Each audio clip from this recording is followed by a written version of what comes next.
जुना राजवाडा पोलीस ठाण्याच्या तत्कालीन पोलीस उपनिरीक्षक PS वाकळे यांनी तपास करून न्यायालयात आरोपी विरुद्ध दोषारोप पत्र दाखल केलं होतं। आज या प्रकरणी जिल्हा आणि सत्र न्यायाधीश PF सय्यद यांनी आरोपी विधी संघर्षग्रस्त बालकाला 3 वर्ष शिक्षा आणि 15,000 रुपये दंडाची शिक्षा सुनावली आहे, अशी माहिती सरकारी वकील अमिता कुलकर्णी यांनी दिली आहे। यातील विधी संघर्ष बालक हा फिर्यादींच्याकडे काम शिकण्यासाठी गॅरेजमध्ये जात होता। 1/6/2022 ला त्यानं जॉईन केलं। त्याच्यानंतर 5/6/2022 ला फिर्यादीची मुलगी ही 6 वर्षाची मुलगी खेळत असताना आरोपी तिथे गेला आणि त्या मुलीला त्यानं उचलून घेऊन तिच्यावरती वाईट कृत्य केलं।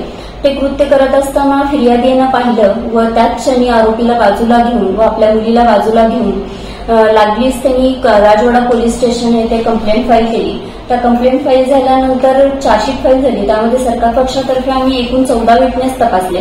त्यामध्ये पंच, फिर्यादी, मुलगी, आई, पंच या सगळ्यांच्या साक्षी ग्राह्य धरून मेहरबान सय्यद मॅडम सो यांनी ह्या विधी संघर्ष बालकाला 3 वर्ष सक्त मजुरी आणि 15,000 रुपये दंड आणि तो दंड पीडित मुलीला नुकसान भरपाई देण्याचे म्हणून ऑर्डर केली।